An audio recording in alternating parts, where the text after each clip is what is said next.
Mesdames et messieurs, bonsoir et bienvenue à cette session d'information sur la FM Télévision. Nous sommes très heureux de vous savoir nombreux devant vos postes et téléviseurs pour vous informer.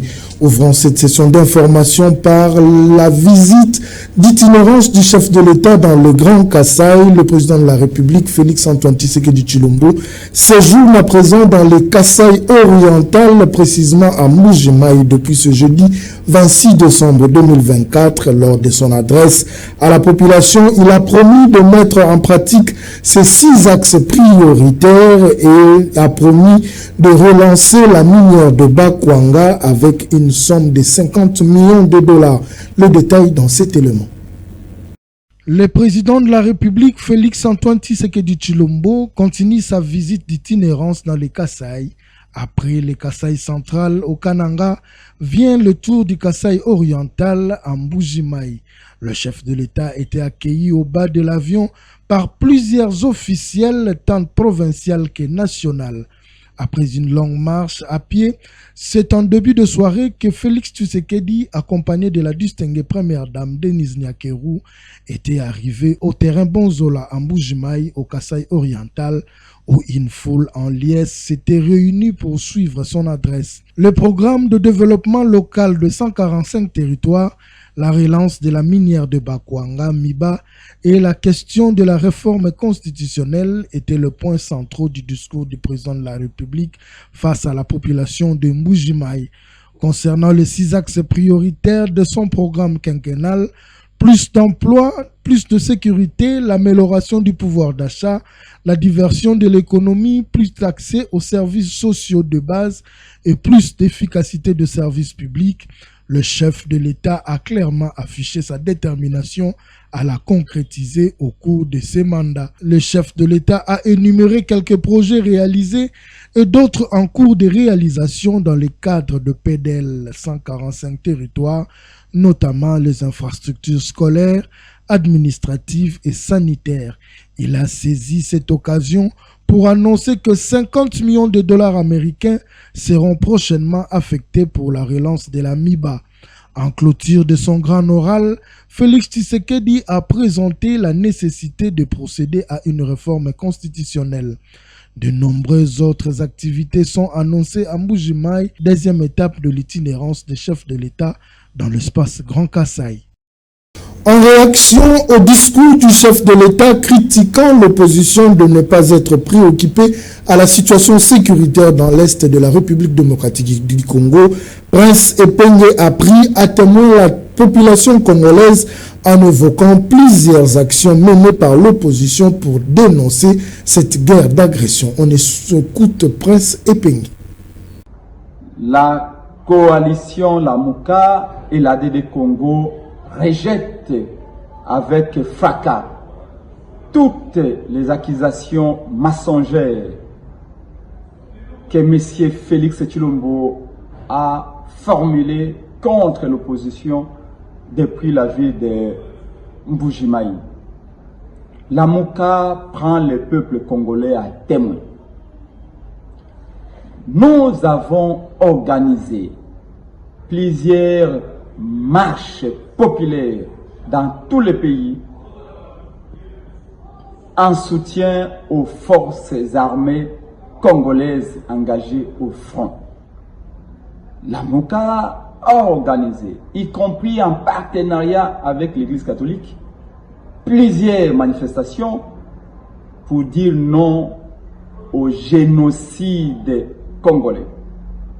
Nous avons enfin organisé plusieurs manifestations dans toutes les provinces contre la guerre d'agression que notre pays subit injustement de la part du Rwanda.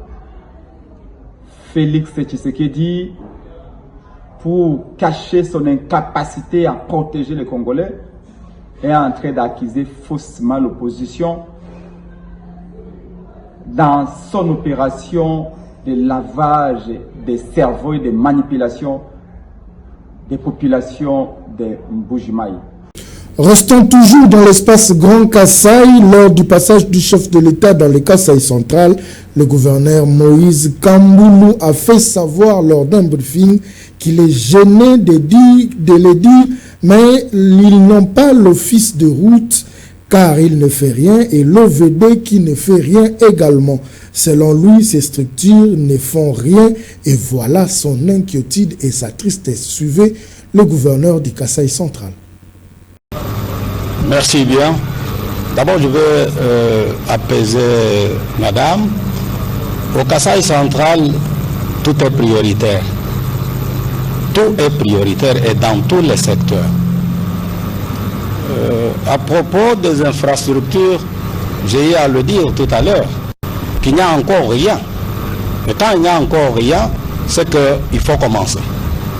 Il faut relativiser quand même cette partie, M. le gouverneur, parce que le ministre de l'État a apporté... Non, laissez-moi parler. C'est à moi de donner la réponse à la question qui m'est posée. Allez-y, s'il vous plaît. Oui. Infrastructures. Mais nous sommes en face de vous, vous nous posez chacun des questions. Je vous en prie. Et j'ai la latitude de répondre et de donner des éléments de réponse aux questions qui me sont posées. Je ne peux pas répondre aux questions de son Excellence, Monsieur le ministre d'État. C'est à moi que vous avez posé la question. Et moi, j'ai dit, ici, tout est prioritaire. Donc, je ne sais même pas faire de priorité. Parce que tout est prioritaire.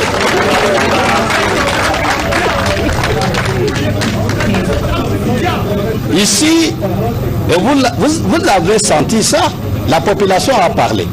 La population a communié avec le chef de l'État. Et la population a dit, nous voulons la route de Kananga Kalambambouche. La population a dit Zembo, ça veut dire le courant. La population a dit Maï, ça veut dire de l'eau.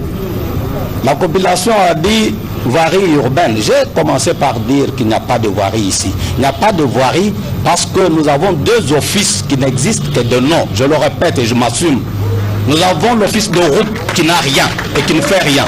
Nous avons l'OVD qui n'a rien et qui ne fait rien. Voilà le tableau macabre de la province de Kasaï central. Je suis gêné, je suis peiné pour me tenir debout. Parce que si je présente le tableau de manière... Mais vous avez parlé du budget. Non, je préfère ne même pas revenir sur le budget. La mobilisation... Oui, mais qu'est-ce que nous ne pouvons pas faire? Qu'est-ce que nous faisons? Là, je préfère ne pas ouvrir le débat. Mais je vous dis tout simplement, madame, qu'ici chez nous, tout est prioritaire. Et qu'ici chez nous, nous sommes une province totalement abandonnée. Laissez. Pourquoi? Et il n'y a rien ici. Merci beaucoup. Voilà. S'il vous plaît, je rappelle, chers professionnels de médias, que c'est pas... À son tour, le gouverneur du Kasaï oriental loue les réalisations de Félix Tshisekedi Tshilombo depuis son avènement au pouvoir à travers plusieurs infrastructures construites en faveur de sa province. Selon lui, les 32 ans de Mobutu, les 4 ans de Laurent Désiré Kabila et les 18 ans de Joseph Kabila, le Kasaï oriental n'a rien bénéficié. Ils n'ont bénéficié que pendant le pouvoir de Félix Antoine Tshisekedi Tshilombo. On l'écoute dans cet extrait. Je voudrais d'abord rappeler à tous les hommes et toutes les femmes des médias qui sont en ces lieux que la province du Kasaï oriental a une histoire. C'est une province qui, pendant plus de 32 ans de Mobutu, qui n'avait pratiquement rien bénéficié de ce régime. 4 ans de Laurent Désiré Kabila, il n'y avait rien du tout. 18 ans de Joseph, nous n'avons rien vu. Et alors, avec l'avènement de Félix Antoine Tshisekedi Tshilombo, Mbuji-Mayi est en train de prendre une autre forme. C'est pourquoi, avec tout ce qu'il a réalisé comme ouvrage pendant les quelques années, qui a fait la différence avec ceux qui l'ont précédé pendant plus de 50 ans, le peuple kassaïen, est-kassaïen allais-je dire, et le peuple de Mbuji-Mayi ne pouvait que manifester cet événement que vous avez constaté. Donc, il y a bien d'ouvrages qu'il a réalisés en espace de quelques années, c'est-à-dire 5 à 6 ans. Nous avons une voirie urbaine, peut-être vous l'avez vu aussi. Il y a l'aéroport qui est en construction. Donc, c'est parmi des œuvres vivantes qui pouvaient aujourd'hui faire déplacer toute la population du Kasaï pour l'accueillir chaleureusement. Et nous l'avons accueilli non seulement comme chef de l'État, mais aussi comme fils du terroir. C'est tout pourquoi vous avez vu que tout ce monde s'est déplacé vers l'aéroport. Quittant le Grand Kasaï, revenons à Kinshasa, la première ministre Judith Suminwa Tuluka a visité plusieurs chantiers d'infrastructure de la ville de Kinshasa, accompagnée du gouverneur de la ville, Daniel Bumba. La chef du gouvernement s'est dit satisfait de l'avancement de certains chantiers. On l'écoute. Ils vont s'achever. Je pense que c'est ça le plus important. Je voudrais féliciter la cellule des travaux publics au niveau de la ville, avec madame qui m'a accompagnée, et je pense qu'ils font un bon travail de surveillance, et c'est ça qui est important. S'assurer que les travaux qui sont faits se fassent de manière convenable et soient achevés.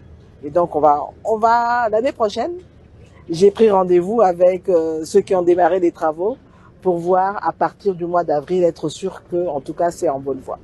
Disons que non seulement la population quinoise c'est une population congolaise, déjà de 1, mais n'oubliez pas non plus que Kinshasa est le centre des institutions.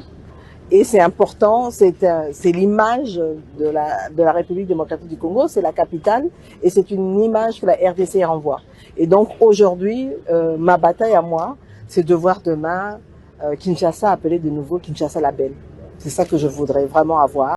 Parlons santé à présent. Le syndicat national de médecins SINAMED annonce une grève radicale et générale de le samedi 28 décembre 2024. Celles de provinces sous état de siège ne seront pas concernées à ce rendez-vous de grève.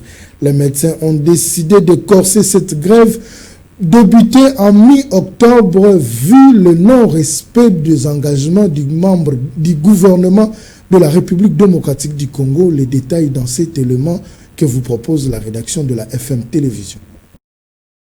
Les médecins des hôpitaux publics, membres du syndicat national de médecins SINAMED, annoncent un mouvement de grève radical à partir de ce samedi 28 décembre sur toute l'étendue du territoire national, à l'exception des provinces sous état de siège et des banques de sang qui resteront opérationnelles. Cette décision a été prise à l'issue d'une déclaration faite le jeudi 26 décembre à leur siège à Kasavubu. Selon le secrétaire général du SINAMED, les médecins ont décidé de durcir la grève qu'ils observent depuis la mi-octobre en raison de la non prise en compte par le gouvernement de leurs revendications portant sur l'amélioration de leurs conditions salariales et sociales. Concernant les modalités de la grève générale, le médecin directeur, chef de département et services prendront en charge les urgences et commenceront à transférer les patients vers les structures choisies par le malade pour la poursuite des soins. Le SINAMED précise également que la reprise normale de service sera conditionnée par le paiement intégral des 3 mois de paye complémentaire tant attendu. Par ailleurs, le syndicat invite le bureau exécutif provinciaux et commission provinciale de contrôle et de vérification COPROCOV à se conformer aux exigences de la grève. Le SINAMED prévoit une réunion d'évaluation le 3 janvier 2025 pour examiner l'évaluation de la situation liée à ce mouvement. Parmi les revendications des médecins figurent l'alignement de 1000 médecins non bénéficiaires de la prime de risque, les paiements du deuxième palier des indemnités de transport et des logements, ainsi que la prise en compte des grades statutaires dans la rémunération des médecins promis par le chef de l'État depuis 2022 et par le Premier ministre depuis 2019. Du sport, avec les éliminatoires du championnat d'Afrique des Nations, la RDC reçoit ce samedi 28 décembre la sélection du Tchad en match de second tour. Après le nul enregistré en match aller, le sélectionneur Otis Ngoma s'est dit prêt pour la qualification. On l'écoute au micro de Lionel Ngolo. Demain, je crois que le groupe a un moral au beau fixe. On s'est préparé pendant une semaine pour essayer de recoller les morceaux, pour remettre en place une équipe compétitive. Aujourd'hui, c'est notre dernier jour d'entraînement. Je crois que demain, on aura une équipe qui sera capable de nous faire qualifier. Parce que la première des choses aujourd'hui, c'est qu'on puisse être qualifié. Moi, je crois qu'il n'y a pas aucun problème aujourd'hui, ni des joueurs, ni des malades, ni de quoi que ce soit. Et puis moi, ce qui m'importe aujourd'hui, c'est l'effectif que j'ai, que je vais utiliser demain, et leur donner une ligne de conduite pour gagner cette équipe tchadienne. Et la pression dont vous faites allusion, mais il est normal qu'une pression, si une personne n'a pas de pression, bah, soit c'est un fou. Moi, je suis humain, avec mes sens, mes défauts, mes qualités. Je représente la nation congolaise demain. Tout le monde, la première personne qui vont regarder si les résultats ne sont pas là, c'est Otis. Donc je sais très bien que je dois donner à cette nation quelque chose dont eux, ils attendent. Et à partir de ces moments-là, vu tous les périspéties autres, il y a quand même une petite pression, mais une pression positive. Toujours en sport, pour boucler cette édition sur la question des absences concédées à l'aller, le sélectionneur Otis Ngoma préfère compter sur l'effectif dont il dispose pour le match retour qui opposera à l'HD la RDC au Tchad. Il donne des réponses au micro de Lionel Ngolo. On a travaillé sur tous les thèmes possibles pour avoir une équipe homogène demain, pour présenter un très bon football, mais comme vous savez, il y a un adversaire, il y a aussi la charge émotionnelle de chaque joueur par rapport à son intégration au niveau du groupe. Il y a aussi beaucoup de garçons qui sont là, c'est une première fois qu'ils jouent en équipe nationale. Vous ne me direz pas non parce qu'il a joué 3 matchs avec Maniema contre Mamelodi, Phare ou les Rajas. Non, l'équipe nationale, c'est le saumon. C'est le saumon. Maniema, il a quelques supporters qui viennent supporter. Demain, c'est tout le monde qui va supporter l'équipe nationale, y compris ceux qui sont dans le Nord Kivu et ceux qui sont en guerre. Donc là, la pression est autre. Donc c'est à nous d'amener tous ces mondes-là en disant qu'écoutez, on a fait le travail, on a tout fait sur le terrain, les gens ont vu. S'il y a un résultat contraire par rapport à ce qu'on a présenté, en tout cas, on est allé jusqu'au bout pour essayer de battre cette équipe-là. Normalement, ce qui compte aujourd'hui et demain, c'est, comme je l'ai dit tout à l'heure, les matchs passés par rapport à Média Officer, c'est de marquer un but de plus. Ce n'est pas aujourd'hui qu'on va dire qu'il faut battre 5-0 le Tchad. Non, ce qui nous attend, c'est de réformer ces groupes-là dès qu'on serait qualifié pour avoir une belle équipe et présenter un autre visage en Tanzanie, Kenya et Ouganda. Mesdames et messieurs, c'est par ici que prend fin cette session d'information sur la FM Télévision. Merci de votre sympathique attention accordée. Restez branchés à votre chaîne.